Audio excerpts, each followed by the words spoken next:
और सहभागिता के अधिकार का हनन है। मानव अधिकार इस बात के लिए लगातार इस बात का खंडन करती है, विरोध करती है। जो इस तरह अगर दरभंगा जिला में बच्चों के साथ हो रहा है तो वह अन्याय है।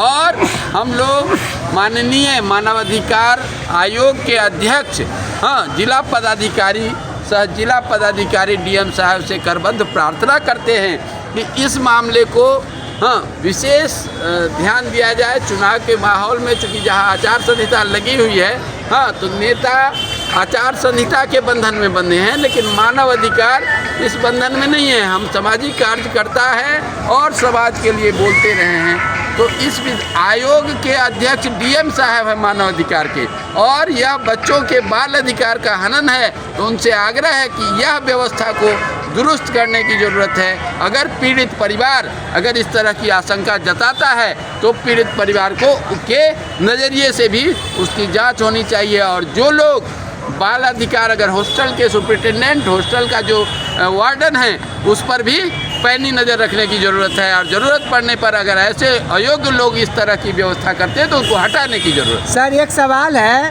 कल खुना आपके मीडिया सलाहकार जयशंकर प्रसाद गुप्ता जी मानवाधिकार के जो प्रमंडलीय प्रभारी जब उन्होंने अपना स्टेटमेंट दिया तो कुछ प्रशासनिक व्यक्तियों को बहुत खराब लगा। उन्होंने विरोध दर्ज करवाने का भरसक प्रयास किया कि आप ये खबर नहीं चलाना चाहिए।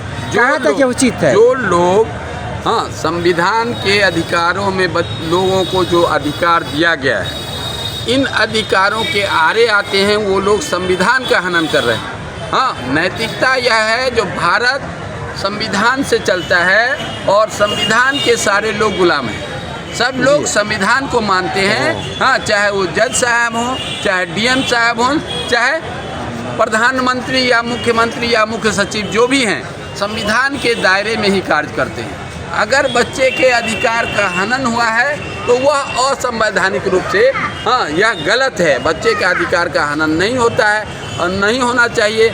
और इस तरह की अगर मीडिया में खबर आती है, मीडिया अगर पीड़ित परिवार इस तरह का अगर दावा करता है तो उस नज़रिए से भी उसको देखना ज़रूरी है। और इसके लिए अगर कोई आवाज़ लगा रहा है तो वह गलत नहीं है। आखिर क्या कारण है कि लगातार एक के बाद एक आत्महत्याएं हो रही है? और लोगों का, पीड़ित परिवारों का कहना है जो यह जो है सो हमारे बच्चे को हत्या करके आत्महत्या का शकल दिया जा रहा है। इस तरह का कस्तूरबा गांधी बालिका विद्यालय बहेरी में हुआ था और वहाँ जब जांच हुई, जब माननीय संजय झा ने इसका पुनर्जांच कराया तो वहाँ हत्या की बात आई और वार्डन को जेल भेजा गया। आज वार्डन जेल में।